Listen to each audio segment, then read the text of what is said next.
Okay. So, hello students, how are you all doing? I'm sure you all doing good. So, students, having completed the syllabus, today is the time where we go through the entire economics journey. It's very important that first of all, I highlight you a few topics that I know students tend to struggle in. These doubts or the topics that I have been discussing or I'm going to discuss have been accumulated from the students themselves, right?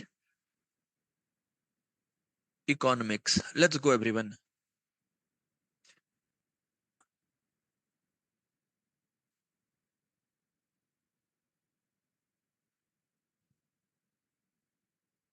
So, students, the first doubt that students happen to have is the confusion between the capitalist, socialist, and mixed economy. Like, which is what? Remember this, friends. Capitalist economy.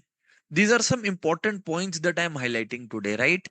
The main goal is everything important from the syllabus you get in a single plate in today's class, right? So, capitalist economy class. It's also referred to as laissez faire economy. It's also referred to as laissez faire economy.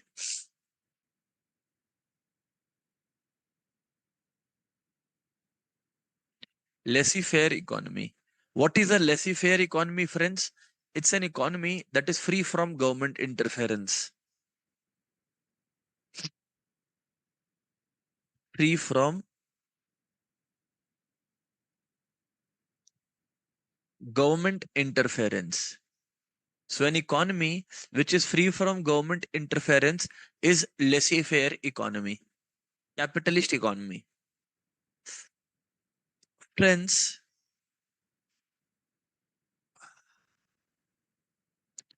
the term for socialist economy is command economy or control economy. Okay, command economy or control economy.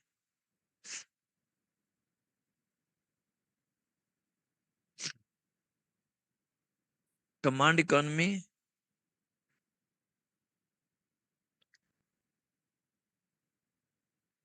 or control economy. Friends, what is a mixed economy? It is an economy that is both capitalist and socialist class.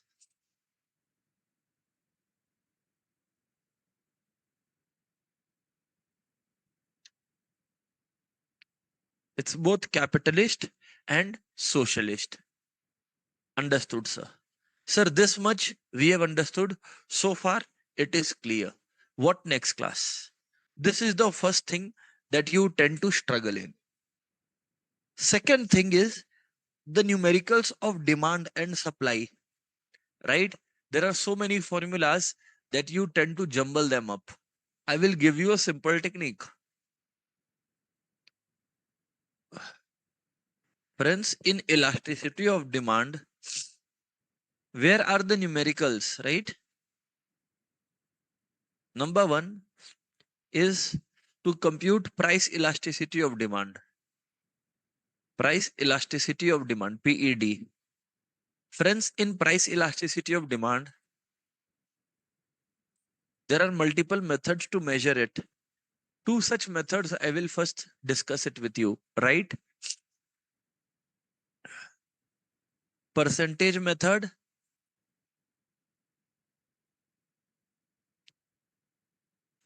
arc elasticity method.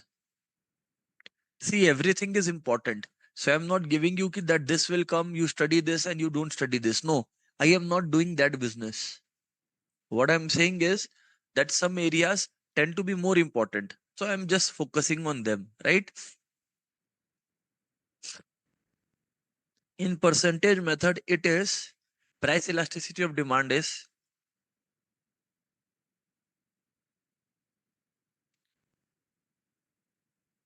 percentage change in quantity demanded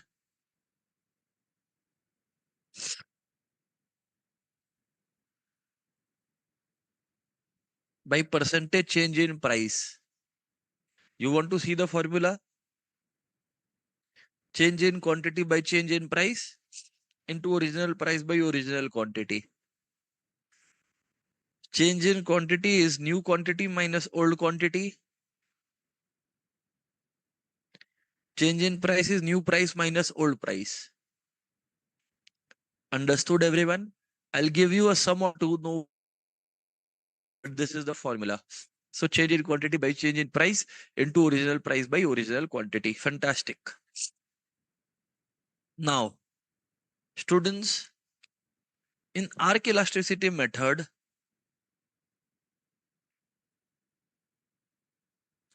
the elasticity formula, that is price elasticity formula, happens to be change in quantity by change in price into, now you will see, P1 plus P2 by Q1 plus Q2. There it goes. P1 plus P2 by Q1 plus Q2. That is it. Understood, friends?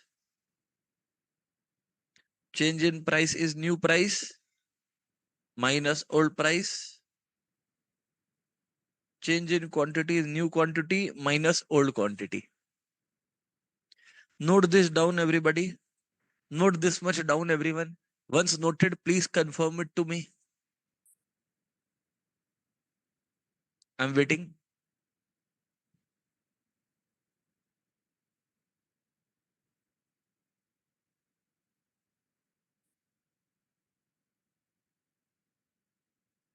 Okay, fantastic. Now, having done arc elasticity method, class, having done arc elasticity method, let me give you a question. The price of a commodity used to be rupees 100. The price increases to 120. When the price is increased, quantity has fallen from 8,000 units to 6,000 units. Compute EP, that is price elasticity, under percentage method and under arc elasticity method. I'm waiting for your answers, everyone. Today you will also have to work. Solve it under both the methods.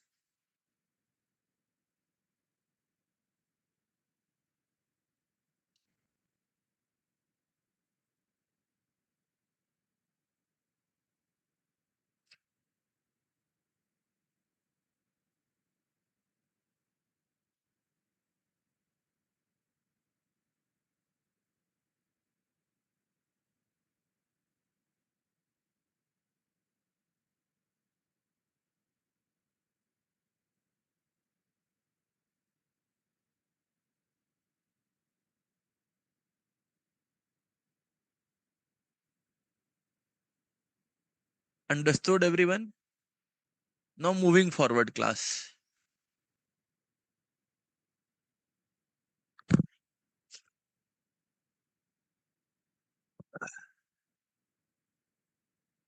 Percentage method. So under percentage method, class, it is change in quantity by change in price into original price by original quantity. What is change in quantity? 8,000 to 6,000. That is minus 2,000. By change in price, 100 to 120. That is plus 20 into original price by original quantity. 100 by 8,000.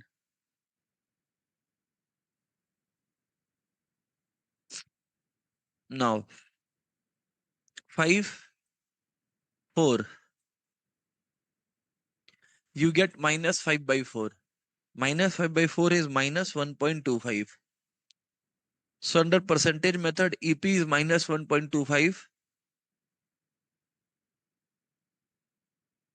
So modulus EP is 1.25. Understood? That is price elasticity of demand under percentage method. Now we have arc elasticity method.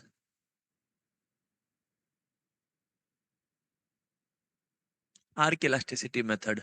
What does arc elasticity method tell you? EP equals to EP equals to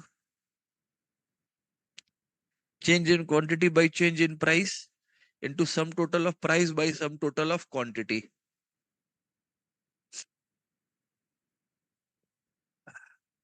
That is minus 2000 by 20.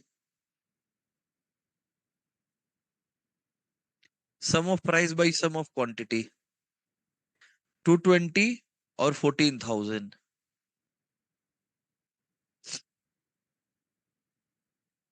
220 or 14,000. 2, 11, 2007. So minus 11 by 7 apparently. Of course, it will be minus. Ha. Just remember, if institute gives option in plus, elasticity is represented in modular sign. That's why the answer will be in plus. Otherwise, it is like this only. So, sir, you are trying to tell us that different methods give different elasticities. Exactly, you heard me right. Different methods give different elasticities. You have got to understand this, friends. If you don't get this, you are at fault. Am I clear, class? So far, all good. So far, all good, class. Okay. Now, let me tell you about total expenditure method. Students, total expenditure method is able to tell you what kind of elasticity you are seeing. It does not give you a numerical measurement of the same. It will, total expenditure method is not going to give you a number, but its answer will give you definitely what? Its answer will definitely give you a nature, that is elastic, inelastic, relatively inelastic. You will get that.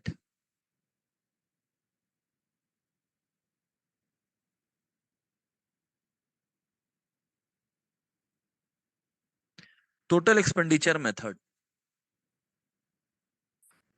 First of all, what is total expenditure equals to? Class, total expenditure is equal to price into quantity. Price per unit into quantity of that unit. So total expenditure is price into quantity. Now,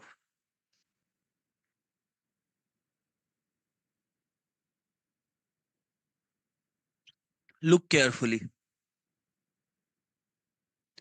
A rise in price leading to rise in total expenditure, or a fall in price leading to fall in total expenditure.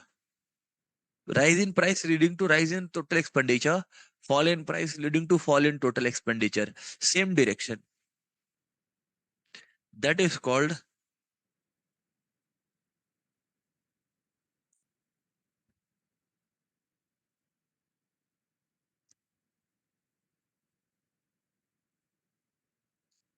relatively inelastic demand. That is called relatively inelastic demand. Inelastic demand.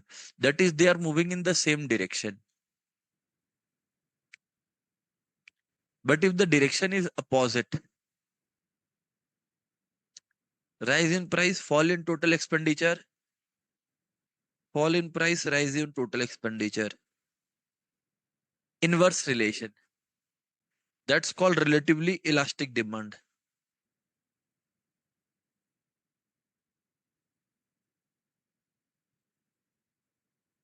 That's called relatively elastic demand. Understood, friends? And finally, if the change, the rise or fall in price leads to no change in total expenditure, that's called unitary elastic demand. So under total expenditure method, you have only three types. You don't have four types. You have only three types. Understood or not, class? I will ask you a question. You tell me what kind of demand are you witnessing, okay? Under the total expenditure method, all right?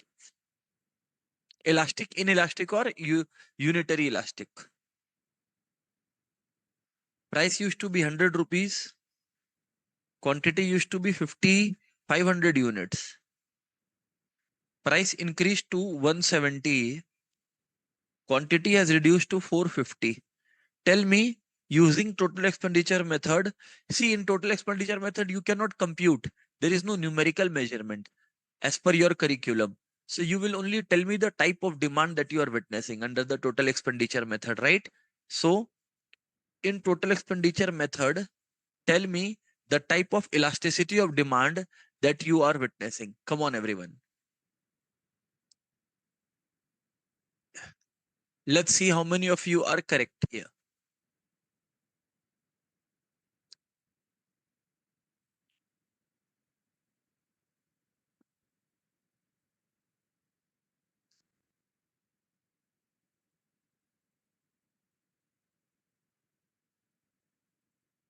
See, earlier total expenditure was how much, class? Earlier total expenditure was 100 into 500. That's 5,000. Am I correct? Actually, 200, 10, huh? So 50,000, right? Now, new total expenditure is how much? 170 into 450. 170 into 450, everybody. So let's try that up.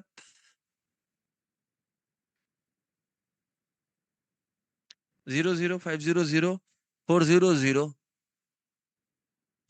Then 70 75 35 3. 7 fours are 28, 3. 31. And then you have 450.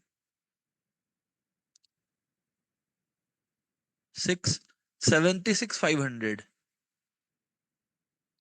So everybody, you see there was a rise in price. Price had increased, right? Because of increase in price, total expenditure has also increased. Because of increase in price, total expenditure has also increased. So when price and total expenditure are moving in the same direction, we happen to have what kind of demand?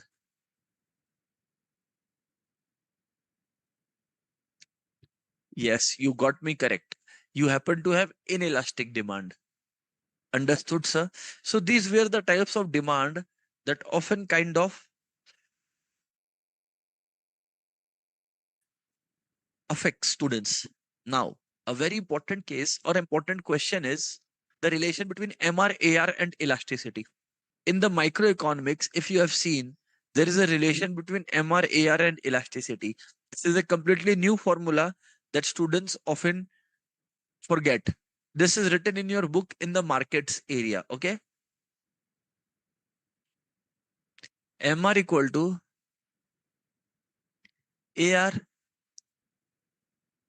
into E minus 1 by E. So MR is equals to AR into E minus 1 by E. You heard me right. This is the formula. MR is marginal revenue, AR is average revenue, and E is the elasticity of demand. Okay. So this, by the way, this formula has appeared in the PYQs. Why go further? You are appearing for September 26, right? In May 26, question has come from this. Forget about far. Huh. I have forgotten that there are three variables. So out of that, institute gave you two variables. I have forgotten which two, and they ask you to calculate third. Now it's a no-brainer that if you know two, you can compute the third. So let's check that out. Suppose I give you a question and I'll allow you 1 to 2 minutes. Suppose elasticity of demand is 3. Average revenue is rupees 5 per unit. Find marginal revenue. Find marginal revenue. Tell me, class. Average revenue is rupees 5 per unit. Find marginal revenue. Do that, everybody.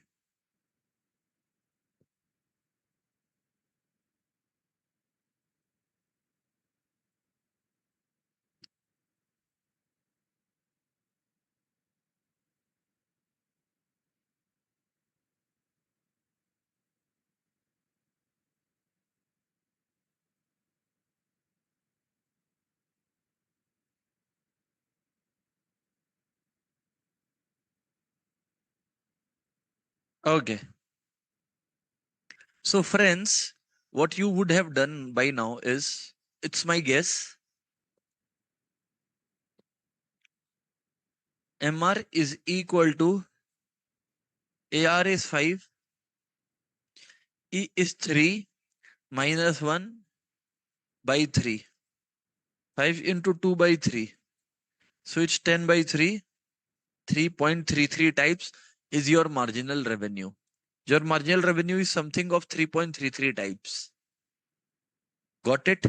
Got it, sir. In the markets area, students, I'm randomly moving into different topics, right? In the markets area, there happen to be another topic you all tend to kind of make mistakes in. And institute gives at least 2 to 3 marks from here. This time they gave in May 26, in Jan 26 they gave, so they will give it again. I remember, I know this. The change in equilibrium price and the equilibrium quantity. Friends, the change in equilibrium price and the equilibrium quantity. What is it, sir? Could you elaborate?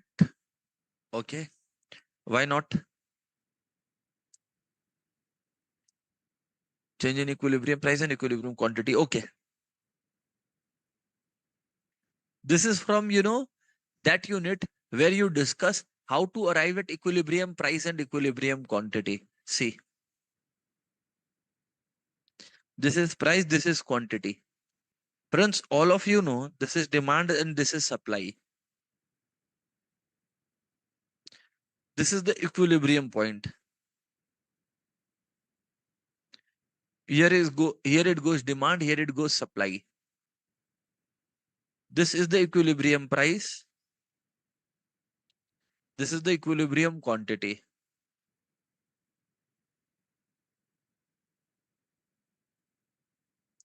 This here is your origin. That is okay now. Now, friends, what happens? Pay attention. Pay attention what happens. Institute will give you questions like demand has increased. State the impact on equilibrium price and quantity. Supply has reduced. State the impact on equilibrium price and quantity. So there can be multiple questions from here. I will not tell you one. I can tell you multiple. The trick is very simple. Whenever a question like this comes, what will be the impact on equilibrium price and quantity, or equilibrium price and quantity will rise, fall, cannot be determined? My funda, my logic is very simple. You have your demand, you have your supply. What did I just say? Let me give you different conditions so that we are able to solve it. Okay? Write down.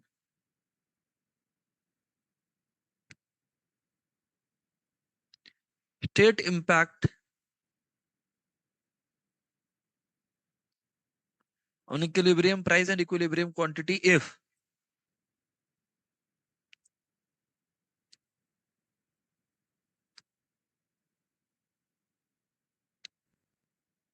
demand and demand rises. Case 1. Case 2, supply rises. Case 3,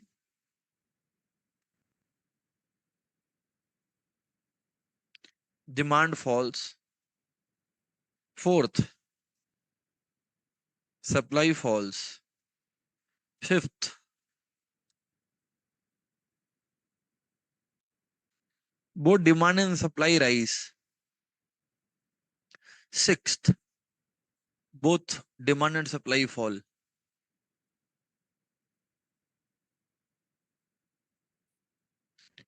Let me help you out now.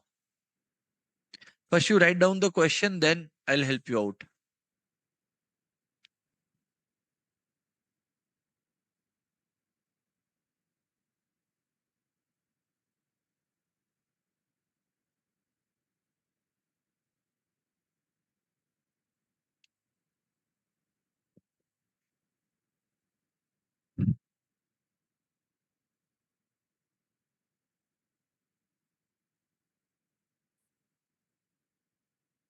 Should I explain now, class? Should I begin explaining? Acha, You all are noting it down or trying to figure out the answer. Considering it's a revision class, everything has been done, right? So let's try it out.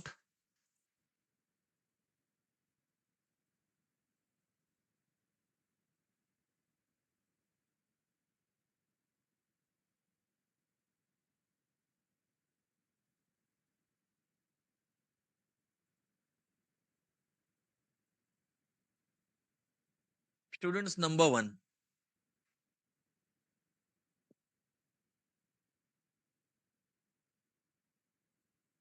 demand rises.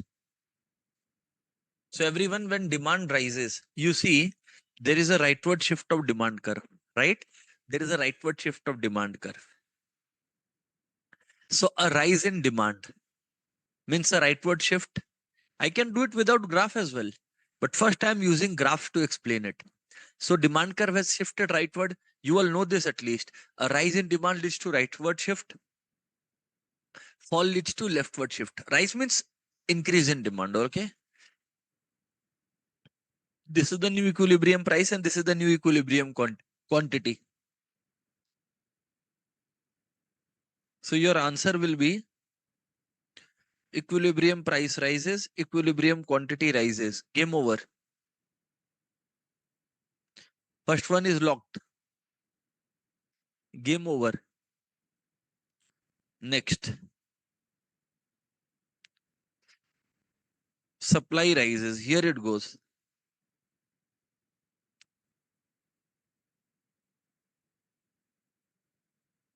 Rice quantity.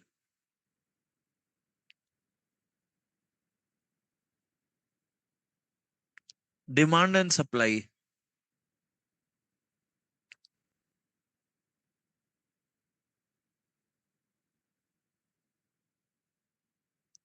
Here it goes.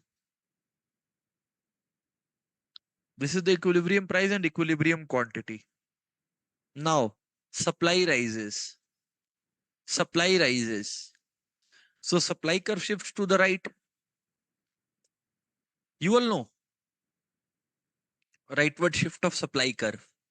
So students, what is happening?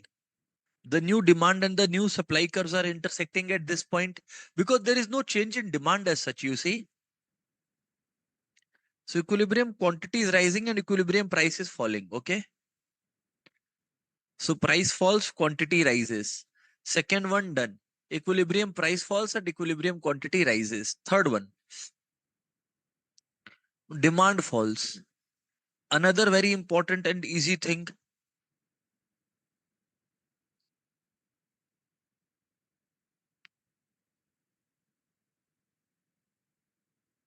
This is the demand curve. This is the supply curve. They are saying demand falls. So demand curve shifts to the left. Fall in demand. So demand curve shifts to the left. So the intersection is taking place here. So it means equilibrium price has fallen and equilibrium quantity has also fallen. Price has fallen and quantity has also fallen. Equilibrium price and quantity both fall. Game over.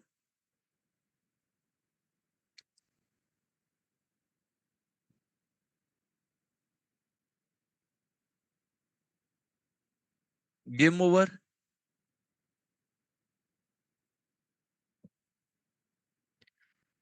Fourth one is supply falls. So here what did we get? Equilibrium price and quantity fall. Right? Fourth one, supply falls.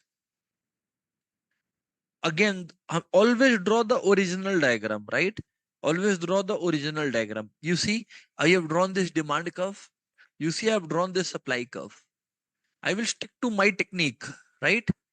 You see, this is the equilibrium price and quantity. I will teach you the same without graphs as well. This is the equilibrium point. Now, what did we just discuss? Supply falls. So S D, supply curve shifts to the left. When supply curve shifts to the left, this is S1. Supply curve shift to the left, this is S1.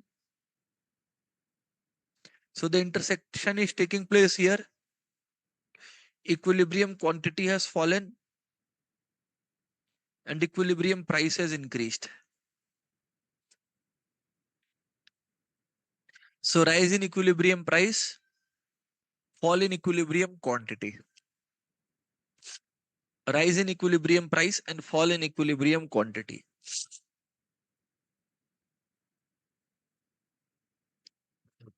Sixth one, seventh one, sorry, fifth one and sixth one. Institute has asked the most. Your institute itself knows this is very easy stuff till 4. From 5th, they ask the question. Class, have a look here.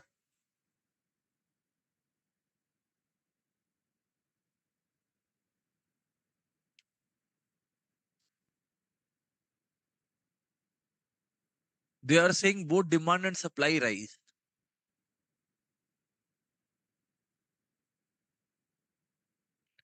This is demand, this is supply. Both rise. So demand curve shift to the right, supply curve shift to the right. Now, class, the problem is you will be able to see that they are intersecting in terms of equilibrium quantity much ahead. So equilibrium quantity will rise. But you can't say anything about equilibrium price. You know why? Because you don't know rise in demand is greater than rise in supply, rise in supply is greater than rise in demand, or both are rising by the same. So your answer will be, in case both rises, equilibrium quantity will rise, price, equilibrium price, can't say. You can't say anything about equilibrium price. You don't know, na, there is excess demand or excess supply. You cannot say anything about it.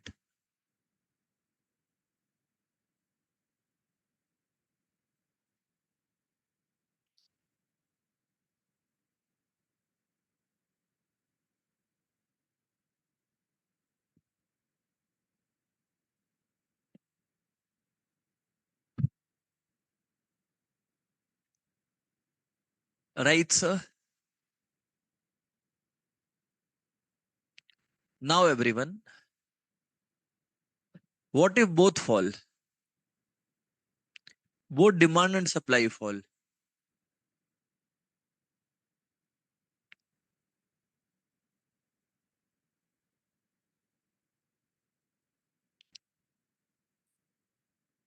This is demand curve. This is supply curve.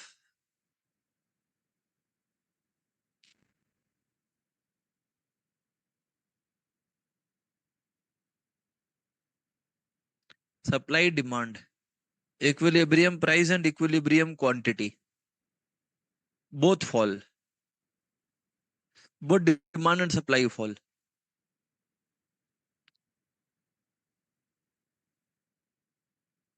Pay attention, everyone. Demand curve leftward shift. Supply curve leftward shift. So again, you can say that yes, equilibrium quantity will fall, but equilibrium price you cannot comment. You don't know about the nature, na? So same thing here I will write. Equilibrium price will fall. Sorry, equilibrium quantity will fall. Price can't comment. Price you cannot offer any comments. Sir, now we understand this. Sir, you happen to tell us that you can teach us the same thing without using graphs. Yes, I'll tell you. Suppose one thing should be clear to you all. Whenever in economy, friends, whenever in economy there is excess demand, whenever in economy there is excess demand, demand बहुत ज़्यादा है.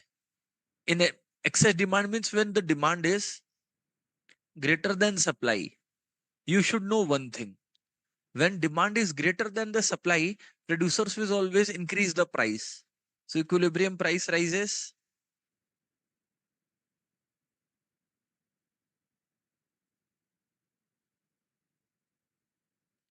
And whenever there is excess supply,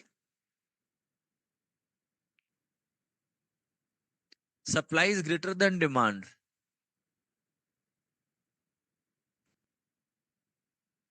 equilibrium price falls. You all have to get this. You'll have to be clear with this simple rule. Friends, are you all comfortable so far?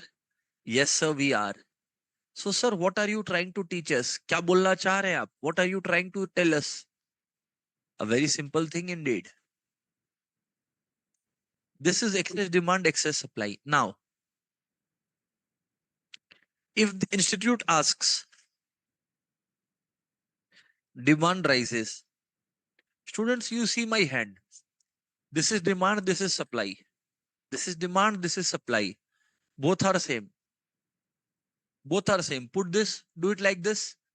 Now, if demand rises, demand has gone up, supply has remained the same. So there is excess demand. Whenever there is excess demand, equilibrium price will rise. Sir, but what about equilibrium quantity? You will see the average always.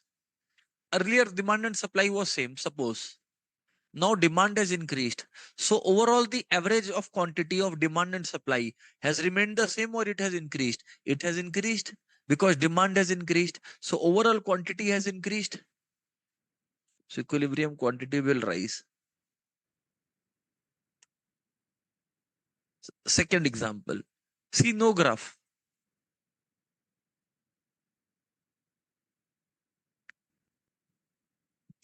They tell you supply rises. Here is demand, here is supply. Supply rises. So when there is supply rise, pay attention everyone. Whenever there is supply rise class, it means there is excess supply. Whenever there is supply rise class, there is excess supply. And whenever there is excess supply, equilibrium price falls.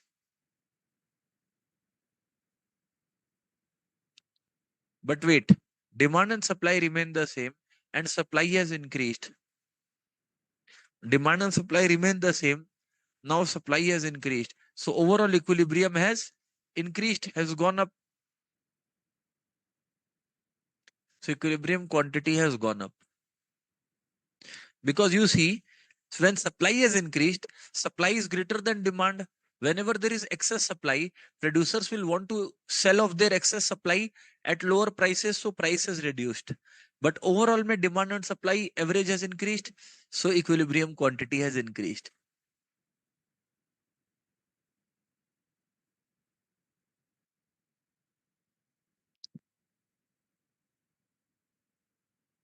Now,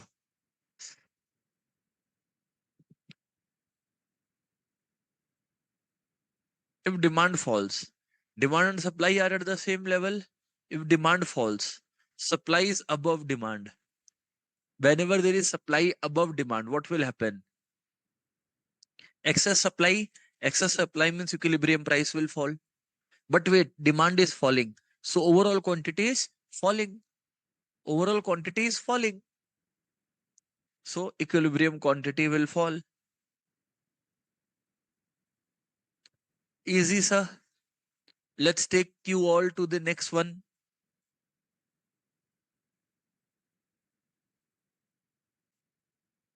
When supply falls.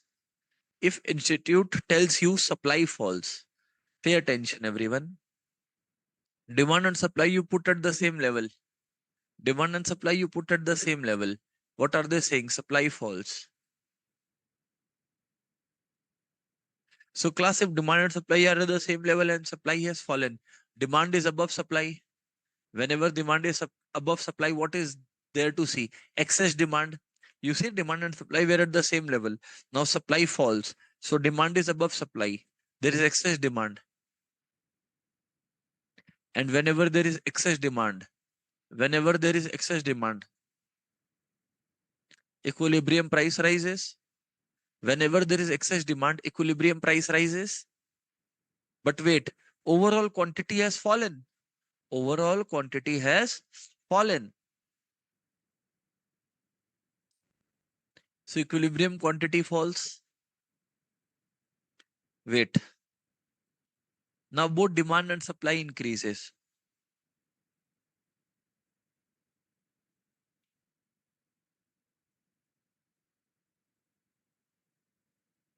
Both have increased. So class, if both has increased, we are sure overall quantity has increased, but demand and supply both have increased. Who has gone above? You don't know. You don't know when both have increased, they're increased together. Whether demand has gone more than supply, whether supply has gone more than demand. How do you know this?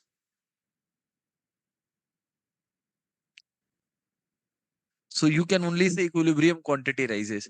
You don't know anything about equilibrium price.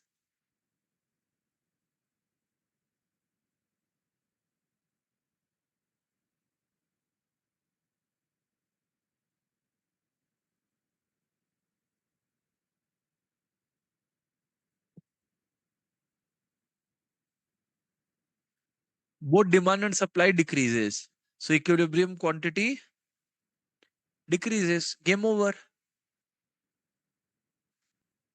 Let's go, everyone. This much we have understood now. Class, from production and cost, there happens to be a lot of numericals that come up, and students tend to kind of make mistakes here. So, what I will do is first I'll talk about production and then we'll solve something about cost, because you all know what is today's class dedication. Today's class is the entire economics of CA Foundation. So, bits and pieces I'm picking out from every chapter where you students tend to make mistakes. Let's go, everyone. Now, class, in production, one thing should be very clear.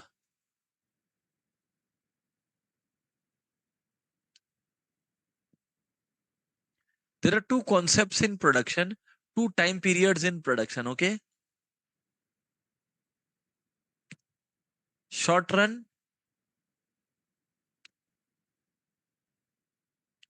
long run, right? Short run and long run. Okay. When the question comes in exam, which law operates where? In short run class, we happen to witness law of variable proportion.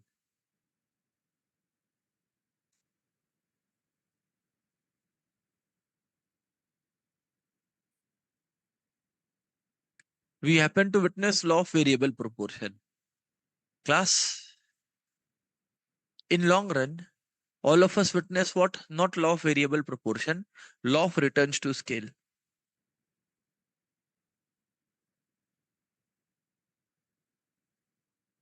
Right?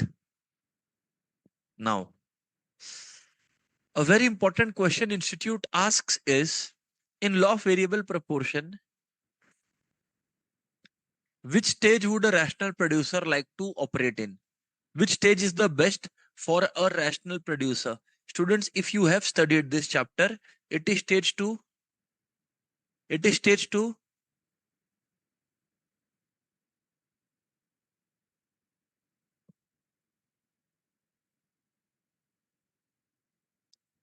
Law of variable proportion. The best stage is stage 2. Game over.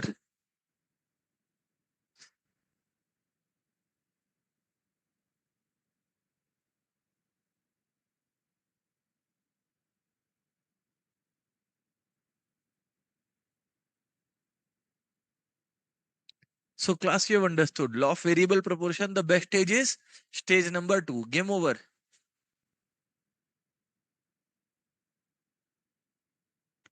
That is over. Game over, sir. Now what? The question tends to ask, or the examiner tends to ask, Next thing is that in law of variable proportion, stage 2 is the best. Now, identification of each stage. Like, how do you identify that stage 1 has ended? How do you identify that stage 2 has ended? Simple. Student, stage 1 ends where average product is maximum. Where average product is maximum.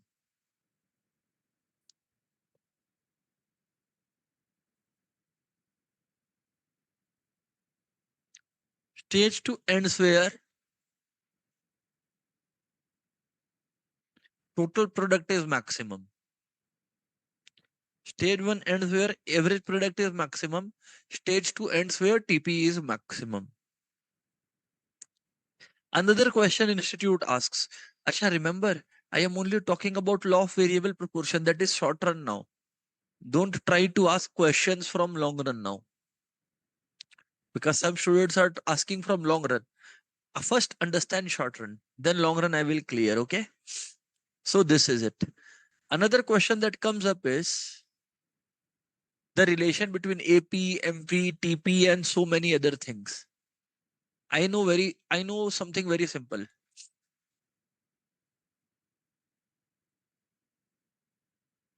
When AP is maximum, AP equals to MP.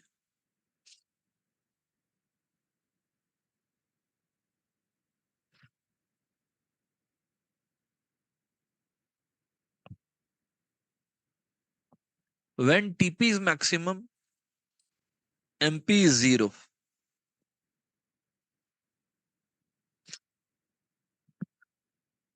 When TP is maximum, MP is 0.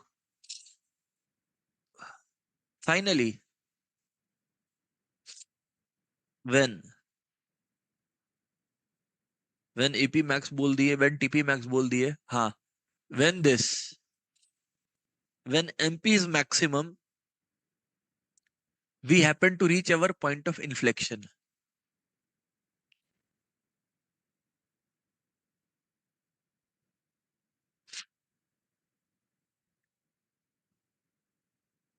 We happen to reach our point of inflection. Another question. This is done, this is done, this is done. Okay, great. I have a question now.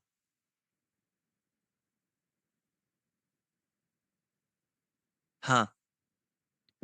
The question is the behavior of TP, MP, and AP. Let's go, class. So here you have quantity of labor. I'll give you a chart to complete, okay? Let's see how many of you are able to do that. AP, MP. Huh, we are in the law of variable proportion. So short run, okay?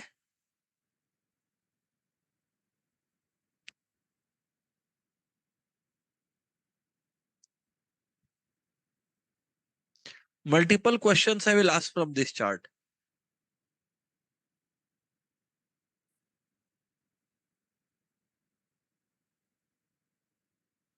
Okay?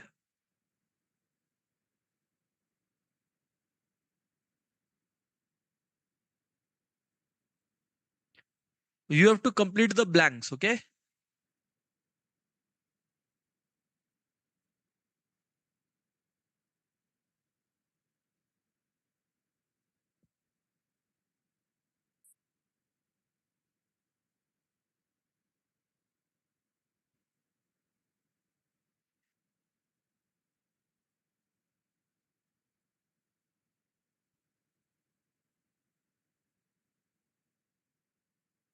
Seven,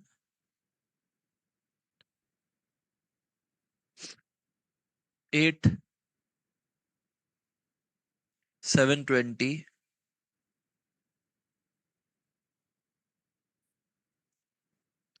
9, 83.3, 10, 0, 11, minus 10. Fill in the, complete the blanks wherever there is empty space and then bifurcate the stages. So institute has given you two things. Fill missing values, mark each stage, like which is stage 1, which is stage 2, which is stage 3. This is my task given to you all for the next 3 minutes. I'm allowing 3 minutes because it is a lengthier version. Let's see how many of you have revised, have seen the previous lectures. Let's see.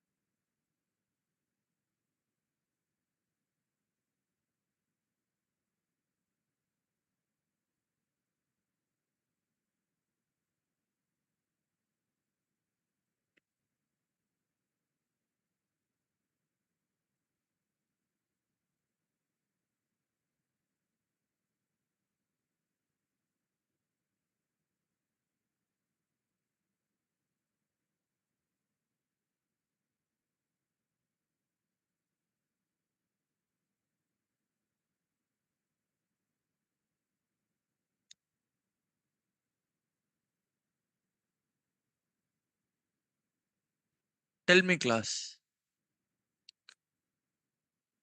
how many of us are able to answer this? I'll solve it just now.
Class, now I will solve it. Now I will solve it. No more waiting, class. इधर देखिए आप लोग. Shouldn't three things you should be aware of. Average product is total product by labor.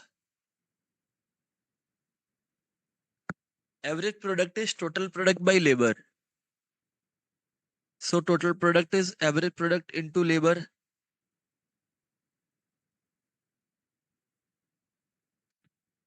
Marginal product is change in total product by change in labor, or total product of n units minus total product of n minus 1 units. And total product is nothing but sum of marginal product. Write it down. You will see this formula in action soon. You will see these formulas in action soon.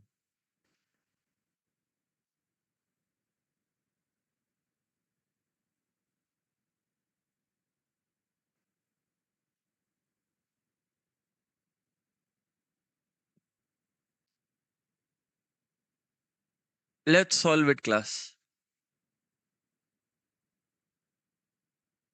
So what is average product? 100 by 1. What is average product? 100 by 1. That's 100. Yes or no? What is marginal product? Students, for the first unit, in any concept, total product, marginal product, and average product happens to be the same. Marginal product is 100. And now if I tell you with common sense also, when labor was 0, what was total product? 0. When labor increased by 1 unit, marginal product is 100. Now average product is 105. So total product is what? 105 into 2. Total product is what? 105 into 2. 210. Now total product changes from 100 to 210. It's by 110. When marginal product is 120, how do you arrive at marginal product? You just see, whenever you want to arrive at total product using marginal product, you add the marginal product till that level. So for total product of 3, you add marginal product, all the marginal product up to 3. So 100 plus 110 is 210. 210 plus 120 is 330. Game over.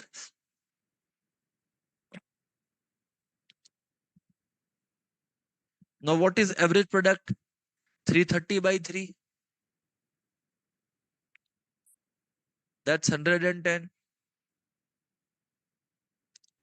Now for 4 quantity, total product is 440. So average product is 440 by 410. What is marginal product?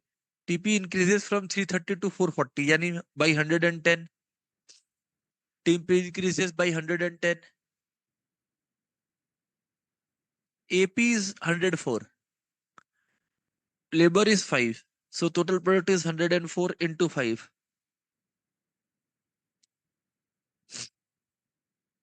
520. Now TP increases from 440 to 520 by 80. MP is 80. Now AP is 100. So from AP to TP, 100 into 6, 600. Now this has increased from 520 to 600. That is by 80. Easy. Again, MP is given, oh my god, 70. So when MP is given, you just add it. Do I tell you the simple trick? See, this is 600 already added up till here. All the MPs added till here is 600. You just add 70, 670. Students, common sense should be taken to the examination center. Set an alarm for that. Right? Now, 670 divided by 7 is average product.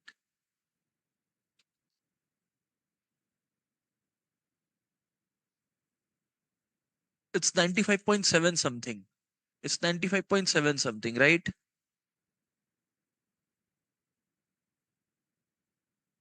So I write down 95.7 there, 95.7 there, 95.7 there, right? Now, students, 720 by 8 is 90.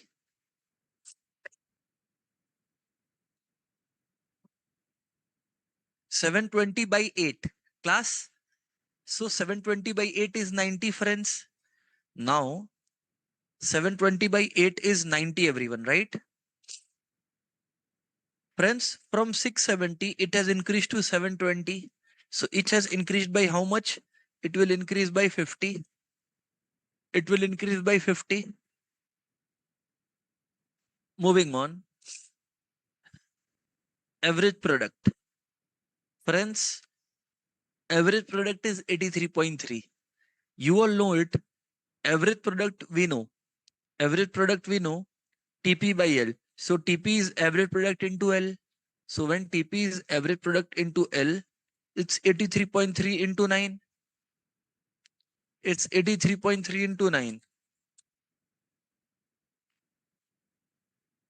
749.7. So this has increased to 29.7. Right, sir? Note it down, everyone. Now, pay attention, class. This is 0. This is 0. MP is 0. Friends, what does MP 0 means? Means there was no change in total product. MP indicates what? Change in total product. कि total product कितने से बदला? It has not increased only. It has not changed only. So therefore, friends, it will remain as 749.7. 749.7, right? Now, class, having got that, 749.7 we have got. AP is 749.7 by 10. That is 79.47. That is 79.47. Now here we are getting minus 10. So when it's minus 10, you just do it 784.7. 784.7. Now 784.7 divided by 11 is 71.33. 71.33. 71.33. So it's done, everyone, right? This divided by 11 is 71.33. Okay. So having got that, we got our values class. Please note it down.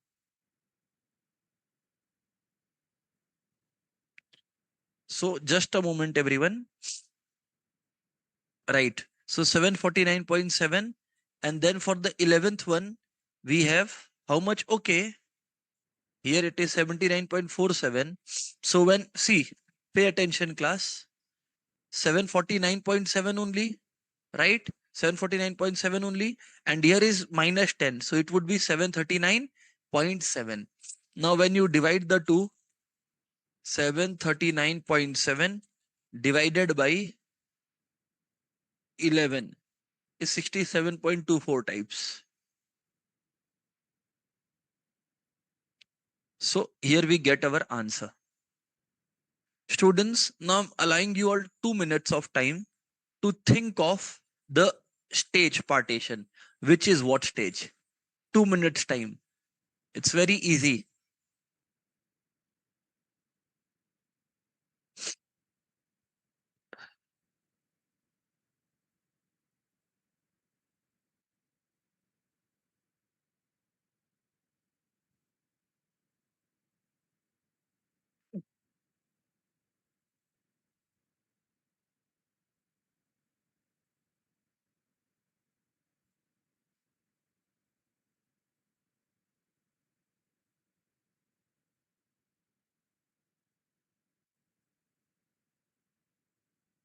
Right, sir. Moving on, class. Moving on, class. Stage 1, stage 2, stage 3. Here it goes. See, the stage where AP equals to MP and AP is maximum. Can you see it? The stage where AP equals to MP and AP is maximum. This stage marks the end of stage 1. Of course, end of stage 1 means beginning of stage 2. Stage 2 starts. You see, stage 2 ends at 10. You know why? Because at that point, if you see carefully, TP is your maximum. Total product is maximum. So till this 10 units, stage 2 is maximum.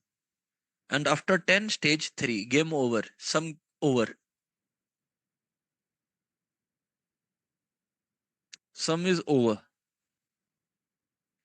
Friends, if I take you to the discussion on the area of cost, oftentimes you will make one mistake and that costs you dearly.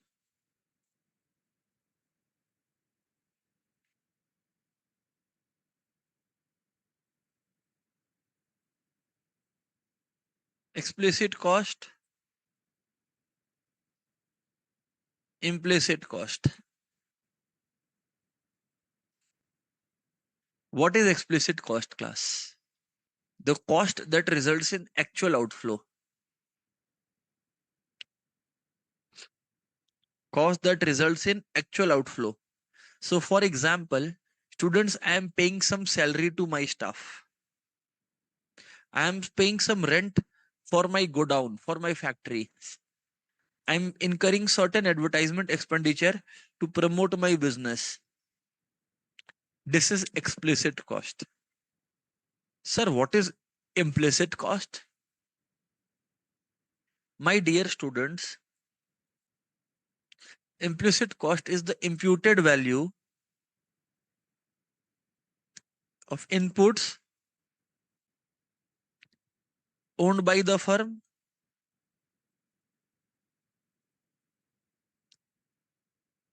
and used in own production unit and used in own production unit. Imputed value of inputs owned by the firm and used in own production unit.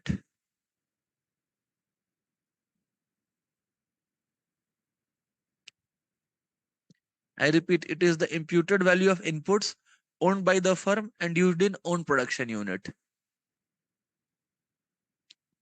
That is your implicit cost. Example, students, I have two houses, house one, house two. I own house one and house two. Students, house one is my residential house where I stay, okay? House two was empty. I could have given it on rent, but instead I decided to use house two to use house two for my own business venture. I decided to use house two for my own business venture. That's it. That's it. You have understood your concept. The house two that I have decided to use for my own business venture, right? The house two that I have decided to use for my own business venture. That is an implicit cost because I have sacrificed the rent. The rent that I have sacrificed is the implicit cost. So, for implicit cost to be incurred, my dear students, you should be owner of some resource. You should be owner of some resource. I repeat, you should be owner of some resource. And the money that you could have earned from that resource, that money you are sacrificing. So point one is you should be owner of some resource, and the money that you are earning from that resource, you are sacrificing some money on that resource. Then you say that you are incurring what cost? You are incurring implicit cost, friends.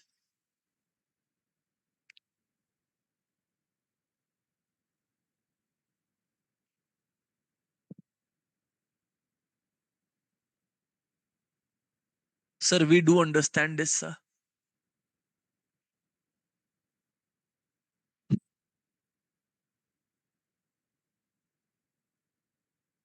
Now, class, if I talk to you about some more concepts, right? Just a minute. In the process of speaking with you, I have written 11 pages. I just did not realize. See, so what I was telling you, class, is that a question might come up, and therefore it's needed that we practice it. Total cost, total variable cost, quantity, total fixed cost, okay, average cost, average variable cost, average fixed cost. Again, numericals are important. So I am hypothetically putting in cases, right? 0, total cost 80. 1 unit produced, total cost 120. 2 units produced, pay attention class. In 2 units produced, your total cost is 140. 3 units, total cost is 150. Why don't you fill the rest, class? Why don't you fill the rest, class?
See, it's very easy. I have tried to trick you here. Students, a concept is hiding here in plain sight, that a cost is incurred at zero. That cost is total fixed cost always. At 0 unit, total cost is equal to total fixed cost. I knew that most of you would forget this. That at 0 unit, the cost that is incurred, see, at 0 unit, no variable cost concept, no average concept at 0 units. So no question arises of filling that blank. But at 0 unit, if total fixed cost is incurred, that is total cost only. Now, one, see, total fixed cost will remain the same no matter what. Will it change? No. So out of 120, if 80 rupees is total fixed cost, 40 rupees is variable cost. 140, 80, so it's 60. 150, 80, so it's 70.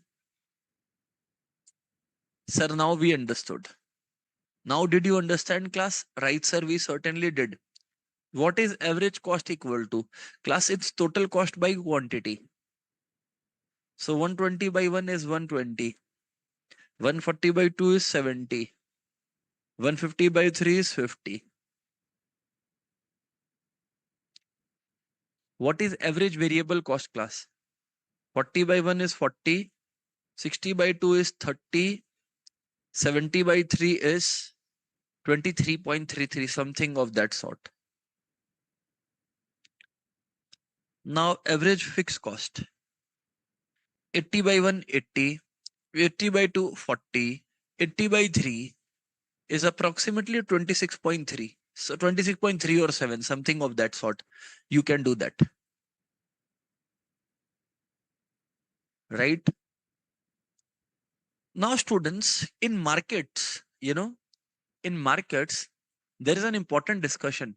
There are different types of market structures. Okay.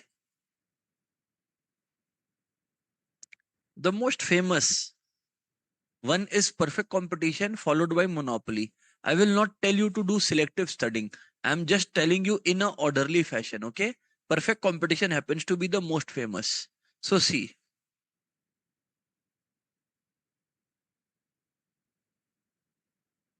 perfect competition.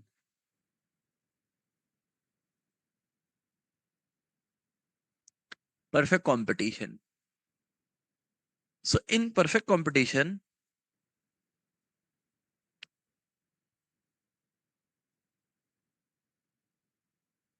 you have large number of buyers and sellers, and they are selling what kind of products? Homogeneous products. Students, to be honest, there is no real example of perfect competition. There is no real life example of perfect competition. No, none. Ha, there are markets. There are markets, class. There are markets, everyone. There are markets which resemble perfect competition, but not exactly like perfect competition. You all know agricultural market. Agricultural market is one such market where there are large number of buyers and sellers. And what are they selling? Sir, they are selling homogeneous products. Homogeneous product means products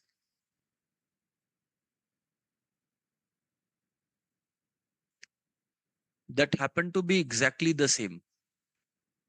When I say exactly the same, I mean in the size, color, composition, anything, any parameter you put to test, you will see everything is same. So there are large number of buyers and sellers selling homogeneous products. Okay. Third point is, here happens to be freedom of entry and exit.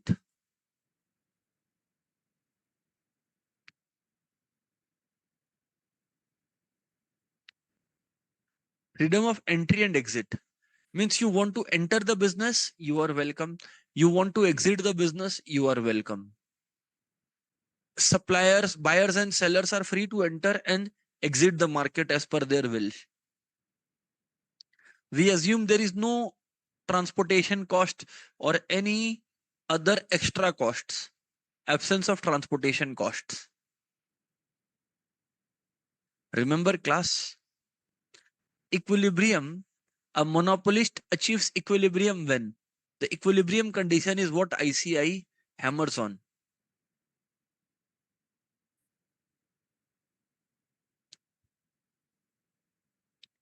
For a perfect competition.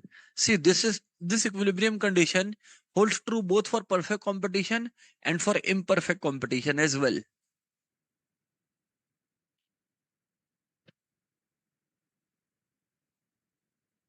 The equilibrium condition is MC equal to MR.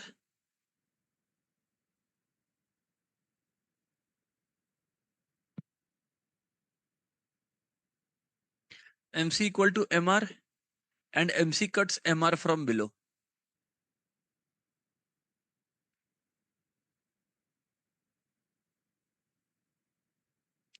MC equal to MR and MC cuts MR from below. This two happen to be the most important areas of discussion. MC equal to MR and MC cuts MR from below. Next, so equilibrium condition I have explained you. What else is there? Yes, diagrams, graphs of each type of market. In a perfect competition, students, price remains the same. So this is price and this is quantity. This is a diagram of perfect competition. Price equal to average revenue equal to marginal revenue. Everything, whatever you say is same. And a horizontal curve.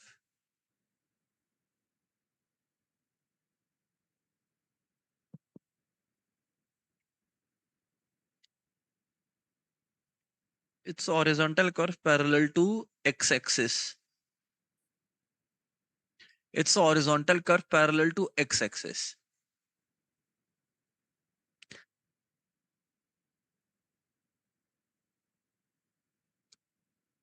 This is what we see in perfect competition.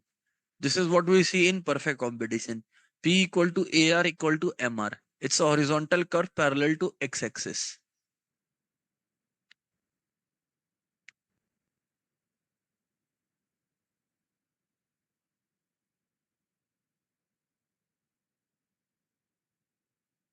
Now, a monopolist.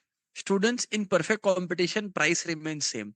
But a monopolist, in order to sell more, they have to reduce their price. Yes, since they are a monopolist, they need not reduce price a lot, but they have to reduce price. So demand curve is relatively inelastic for a monopolist. Yes, this is AR and MR. You know, about monopoly and other markets, there is an interesting thing. Slope of marginal revenue. This is a PYQ. You don't believe it. Slope of marginal revenue is 2 times the slope of average revenue. Slope of marginal revenue is 2 times the slope of average revenue, friends. Imagine. Just imagine that.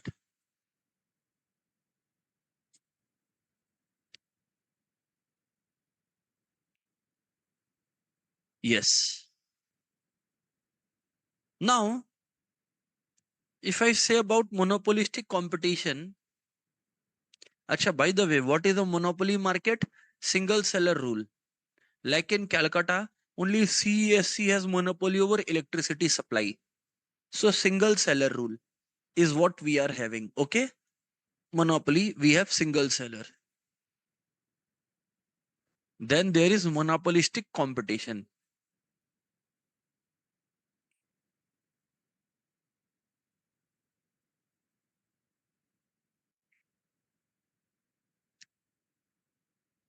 Students, it's a market where you see FMCG. In monopoly, there was only one seller. Monopolistic competition is a market where there are many sellers. You will ask me the example I have given. Any FMCG product, fast moving consumer goods. It could be your soap, it could be your toothpaste, it could be your detergents. Everything is FMCG. There are many sellers, right?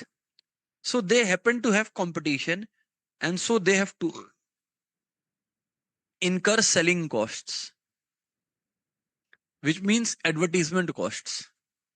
They have to incur costs on advertisement class. That's the true story. They have to incur selling costs or advertisement costs. Acha, right, sir. Now, everybody,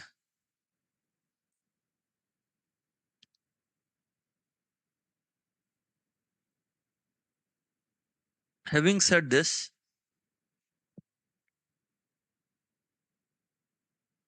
having said this, monopolistic competition, they also have to reduce price to sell more. If they want to increase sales, they have to reduce their price. But here it is relatively elastic. You know why? Because if they increase price even by a little, quantity will change by a lot. You know why? Because they have a lot of competition. Monopolist was relatively inelastic. In monopoly, you could write relatively inelastic demand because only one seller exists, so the buyer have to buy from them. But here it happens to be relatively elastic demand. So the curve tends to be a little flatter. The curve tends to be on the little flatter side.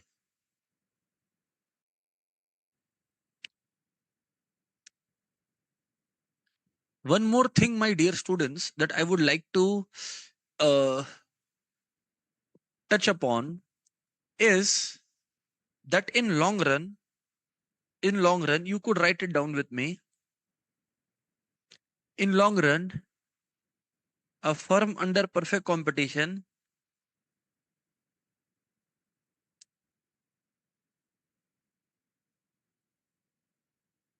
would only be making normal profits. In long run, a firm under perfect competition would only be making normal profits. But a monopolist class, in the long run, they will make super normal profits. You know why? Because only they are the sellers. Only they are the sellers. So they did not fear anyone. So they will make super normal profits. This is about the long run situation. Now, students, there is different degree of price discrimination in a monopoly. There are different degrees of price discrimination in a monopoly. So this was given by AC Pigo. Remember the name. The concepts of price discrimination that a monopolist can undertake.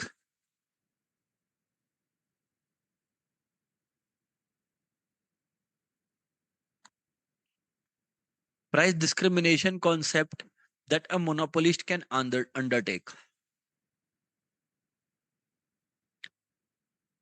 Institute may ask you, they may give you a case study and ask you that this shows which degree of price discrimination, this shows which degree of price discrimination, like that, right? So class, there are three things here.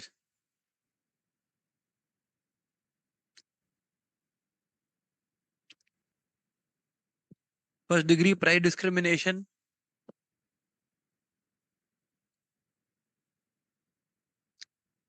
second degree price discrimination,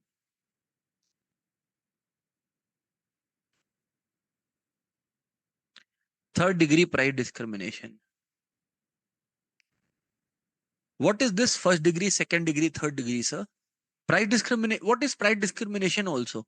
See, a monopolist is a single seller. So they have this unique superpower that for the same product, they can charge different prices from different sellers, from different buyers, my bad. For the same product, they can charge different prices from different buyers. So buyer 1 may be charged 100 rupees, buyer 2 may be charged 500 rupees. This ability of discriminating amongst the buyers is called price discrimination. Sir, but what are the different degrees of price discrimination? Let me show you. First degree means you are charged prices based on your ability to pay. based on your ability to pay. Didn't understand? I will explain. A doctor is in your area. To one patient, doctor charges consultancy fee of 500, to the other 200, and to the third 1000 based on their ability to pay. That's first degree price discrimination.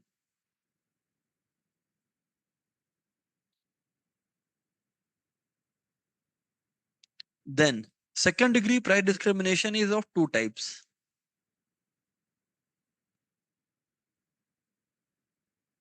Large quantity discounts.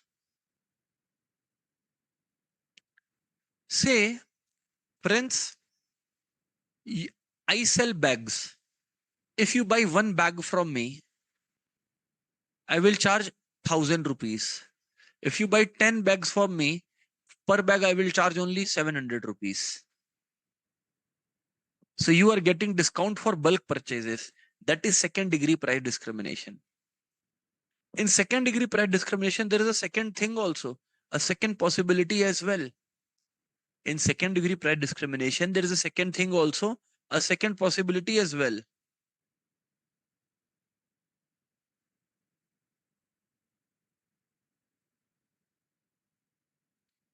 So in second degree price discrimination, class in second degree price discrimination, first of all, there is large quantity discount. That is one possibility. What is the other possibility?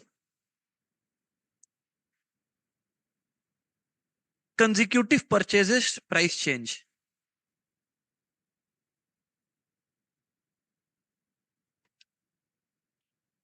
I will give you an example. Suppose you are consuming electricity.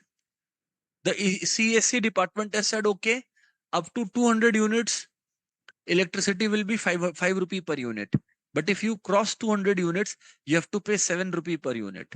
So for consecutive purchase, your price changed. You are purchasing more than the limited quantity, so you have to pay more.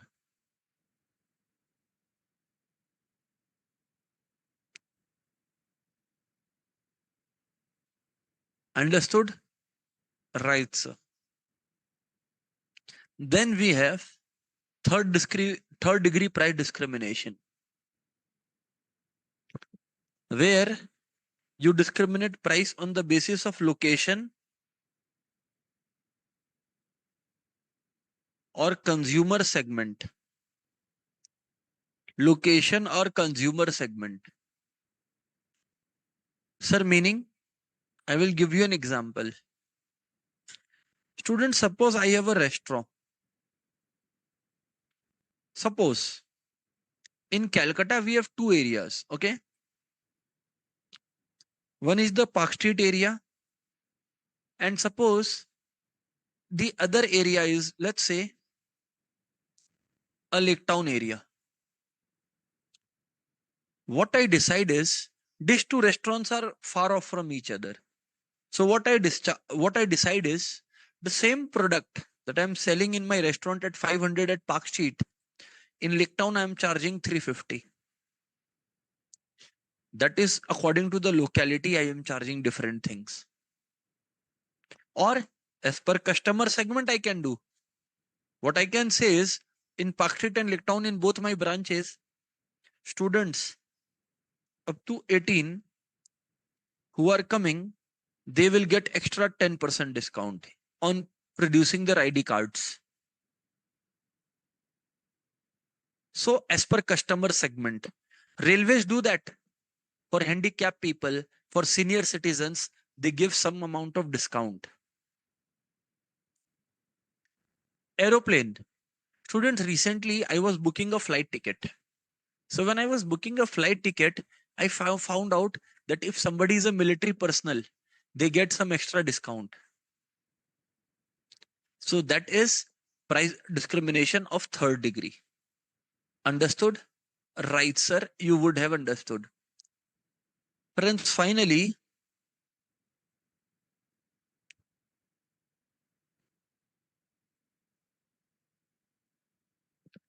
we happen to have oligopoly. What is oligopoly market class? It's a market with few sellers only.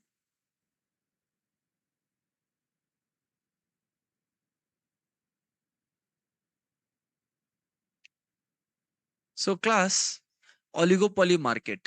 What is oligopoly market?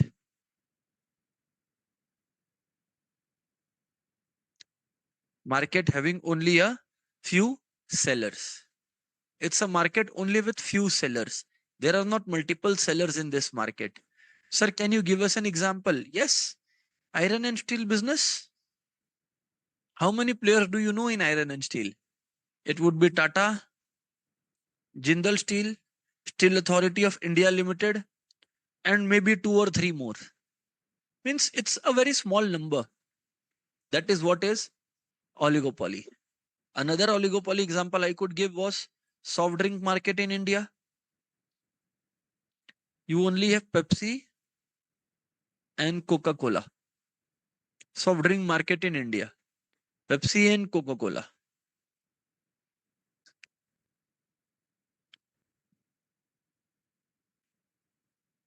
Students remember, oligopolist faces a kinked demand curve. This was proposed by Paul Sweezy. That's why it's called the Sweezy model as well. They have to incur huge advertisement costs. The oligopolists have to incur huge advertisements cost. Now, having revised markets as well, because you are understanding the students, my goal or my vision for today's class is give you an entire picture of important areas in economics. So whatever I am able to touch, I am doing that. Next comes your business cycle.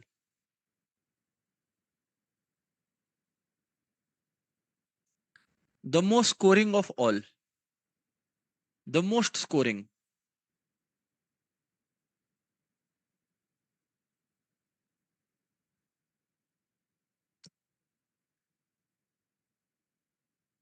Students, in business cycle, what happens is economic fluctuations take place. So see, here the economy is going up. That is called expansion phase. In expansion phase, what happens, class? Quantity produced rises, investment rises, employment level rises, savings of people rises. Things are going good. Everything is going good. That is what I am trying to highlight here. Then we have the peak period. Peak period is when the sales have hit their maximum. When the sales have hit their maximum, then there is contraction. Sales go down, businesses tend to struggle, employment levels go down, unemployment rises. That is the contraction period, right? And this is trough or the depression period, extreme form of recession. Trough is the depression period. It is the extreme form of recession. Extreme form of recession. Now, students, which stage of business cycle are we in? Depends on various indicators. For example, you happen to have leading indicators. There happens to be lagging indicators. There happens to be coincident indicators or concurrent indicators. So which stage of business cycle we are in is indicated by those indicators, right?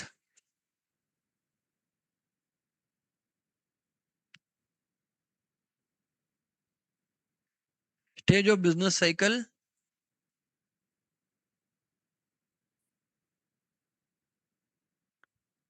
you look at indicators. Let me explain it to you through a more simpler analogy. Students,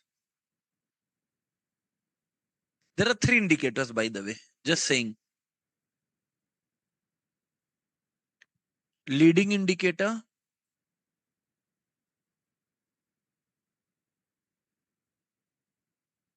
lagging indicators,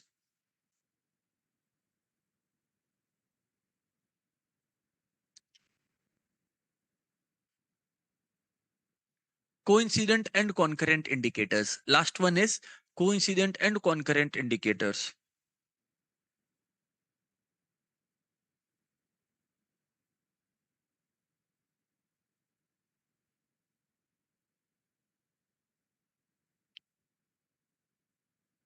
What is it, sir?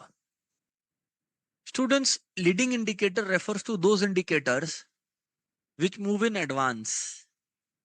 Leading indicators refer to those indicators which move in advance. Sir, nahi samjhe. Sir, didn't understand. Lagging indicators. So economy has not shown any signs of change. They already predict that the change is coming. Lagging indicator is when the economy has changed. After that, they will indicate, see, the economy has changed. And coincident indicators are those indicators as the economy is changing, with that, these indicators also fluctuating. Sir, samajh nahi aayi. We did not understand. Give me some time. Student, there is cloud. There is cloud. Cloud is a leading indicator that rain is about to come. Cloud is a leading indicator.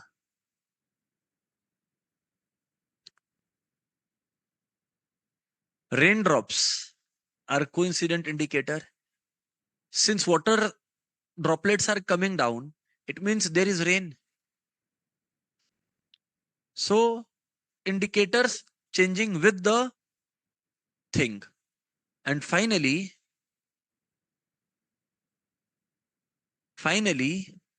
we happen to have lagging indicators. It was rain, now there is no rain, but the roads are completely wet. Wet roads. Wet roads indicate what? There was rain.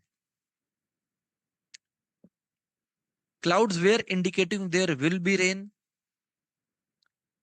Wet roads are indicating there was some rain.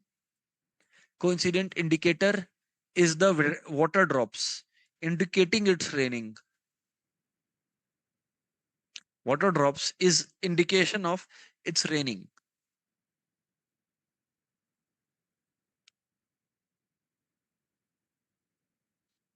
Have you understood the analogy, class? Most of you have understood the analogy. I am 100% sure. Sir, in real businesses, leading indicators are, they ask, from the economic perspective, what are leading indicators? So, for example, new orders for consumer and capital goods,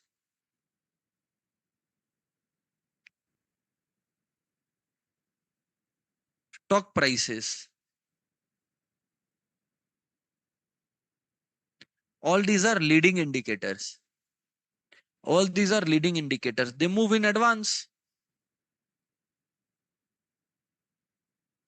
Leading indicators move in advance.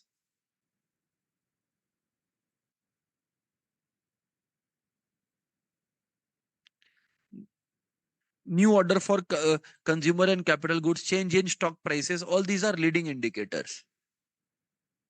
Lagging indicators are when you see after the economy, after the COVID, there was unemployment.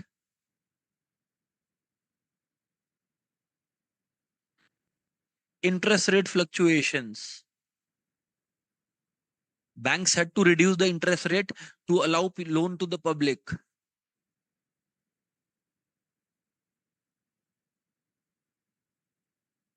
That is lagging indicator. So leading and lagging I have explained. Then finally, class, you happen to have coincident indicators.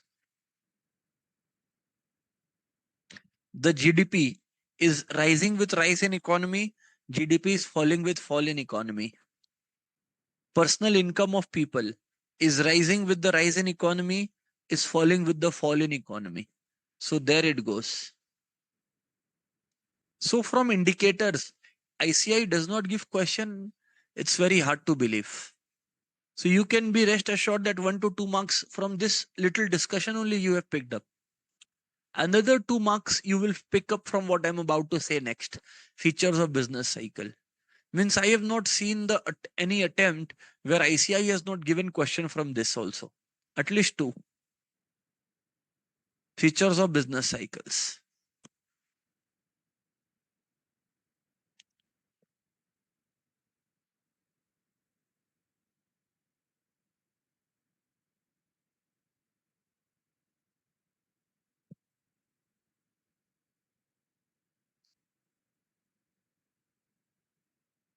Class.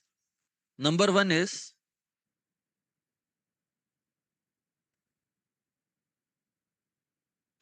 business cycles occur periodically, but do not exhibit the same regularity. Meaning what?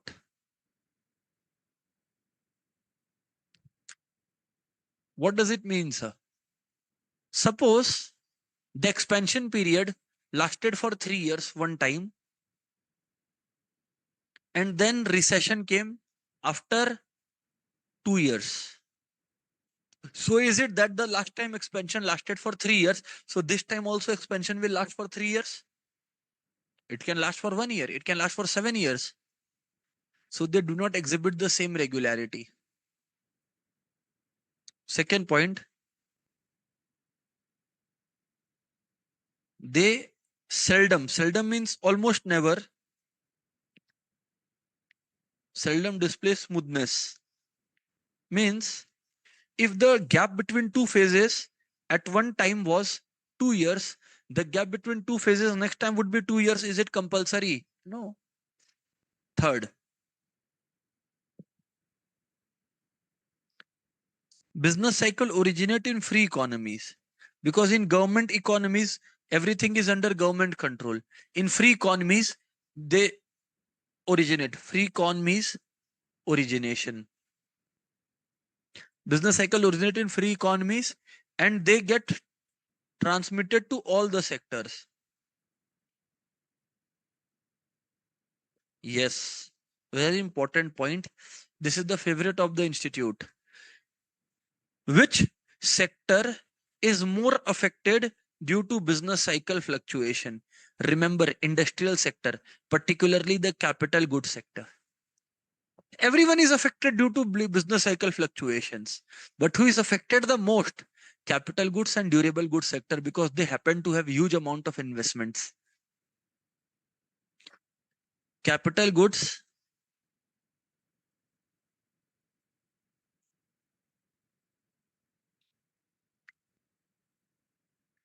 and durable goods sector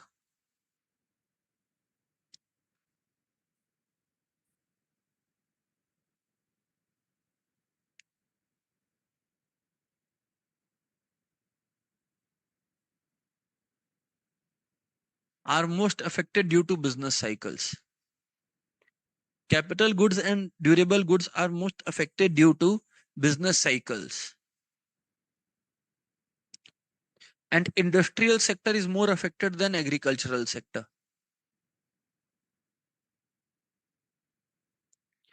Fifth point is business cycles are complex phenomena. Sir, what does it mean? They are complex phenomena? Means the reason of expansion or recovery or depression might be different the last time and might be different the next time. Sometime it may be due to war. In 1960s, India went through severe depression phase, war. In 2020, we faced recession due to COVID. So they are complex phenomena. They do not indicate same causes. Causes may be different.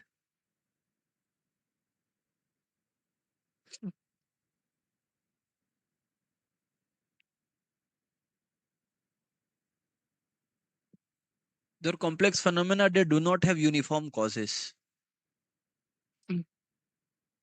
They do not have uniform causes. Causes might vary every time. Sixth point is they are contagious. Means anything affecting one country. So say America is affected. The effect on America will be perceived by India, China, everyone. Israel, you recently saw the Israel-Iran war, the USA-Iran war. Did it impact only these two countries? The oil supply globally came to a standstill.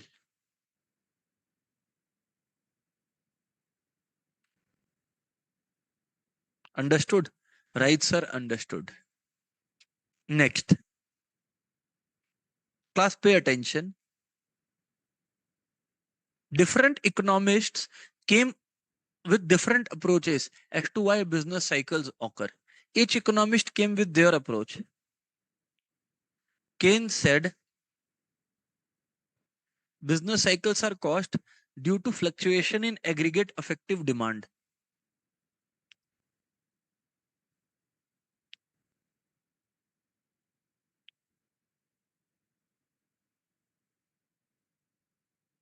So, as per Keynes, why business cycle occur? Due to aggregate effective demand. Pigo. Pigo talked about psychological factor causing business cycle. Sometimes people are optimistic, sometimes people are pessimistic. So because of optimism and pessimism, business cycle occur.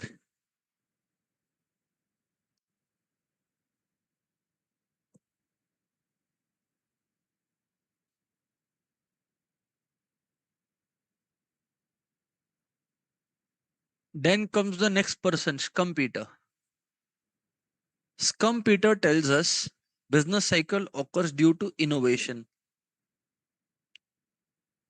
because modern economies are experiencing innovation, so business cycle takes place. So this is the innovation theory given by Scumpeter. Nicholas Calder,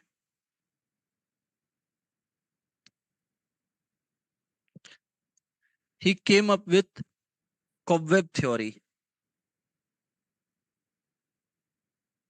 What did he say in cobweb theory? That whatever price is the product selling at today is going to affect future production. Present price affects future production. Present price affect future production.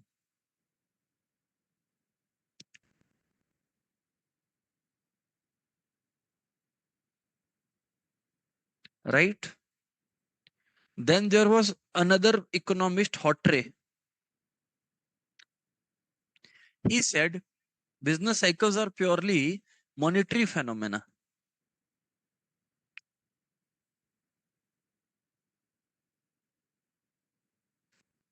Business cycles are purely monetary phenomena.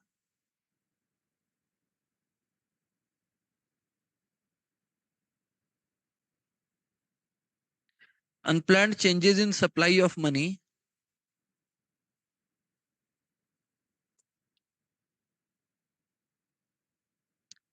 causes fluctuations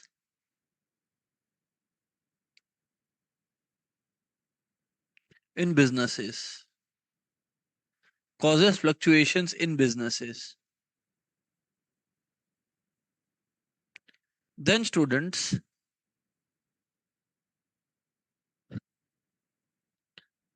if with this students, we had complete the discussion, then we had come to our discussion of national income. In national income, we discussed a lot of points, but the few that still stays with us and should stay with us is price index slash GDP deflator. One should not forget this.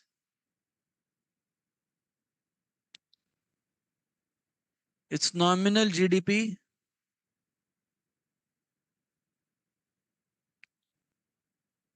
by real GDP into 100.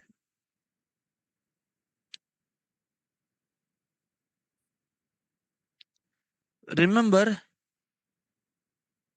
nominal GDP is also called GDP at current prices. And real GDP is also called GDP at constant prices.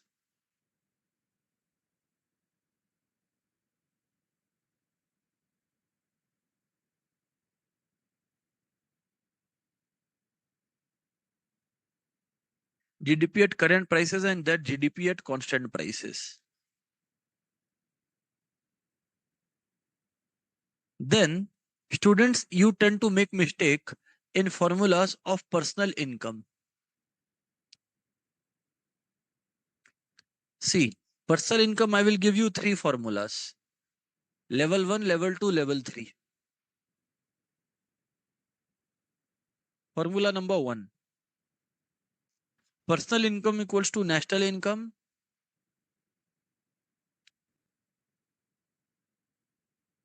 plus income received, let's say transfer income, that you have received, but you did not do anything to earn it. That is why, but not earned.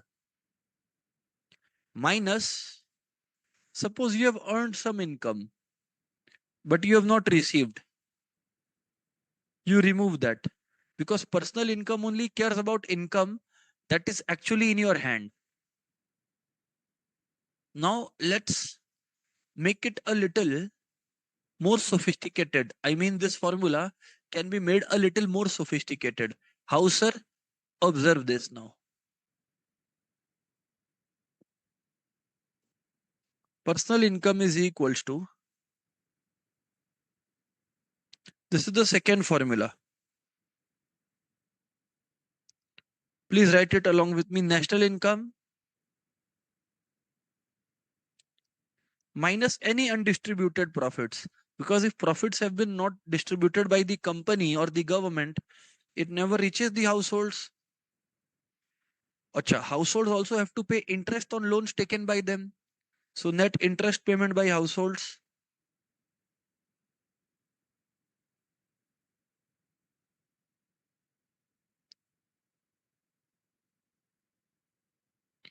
corporate taxes paid by company because they never reach the households. But you add any kind of transfer payment.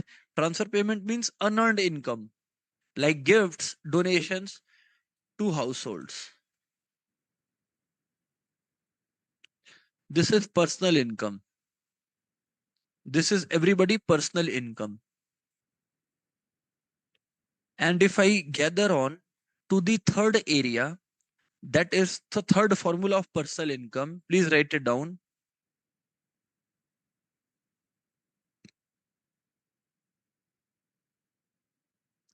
This is personal income formula 3. We have done numericals on all of this if you were in the class. It is national income minus income from entrepreneurship to government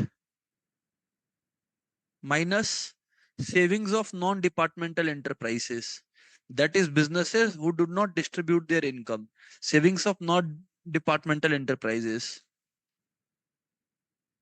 That is, these are basically the government companies mainly. These are mainly the government company minus savings of private sector minus corporate taxes. But yes, government awards people with interest on debts taken by the government. So plus national debt interest.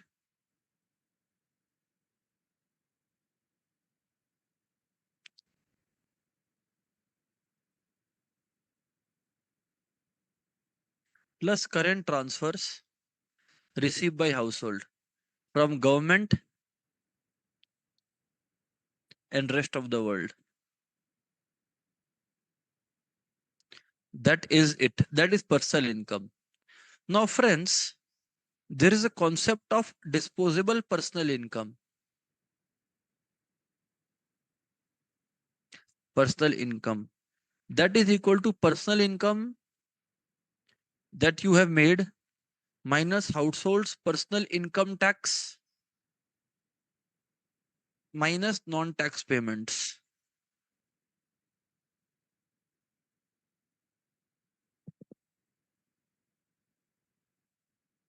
Acha, three more formulas that are very important, class. We should remember before we wind the discussion of today's class, right? That is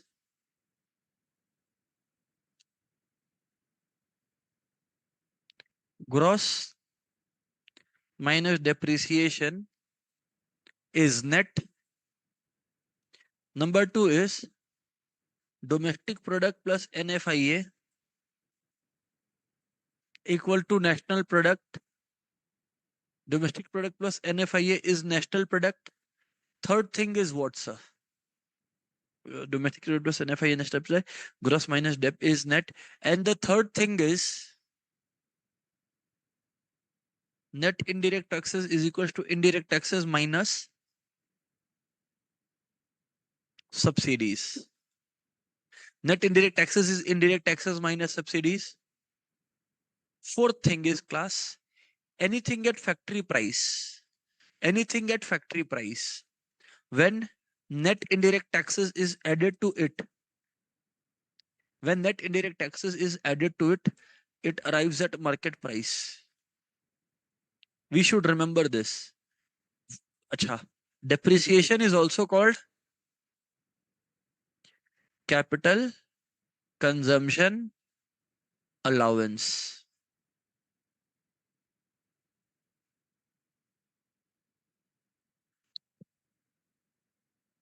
So with this, students, we have been able to revive the various aspects of our syllabus. My suggestion before I close today's class is a few pointers. See that you have made your handwritten notes. Oftentimes, I have seen students who are making handwritten notes properly, they tend to do well.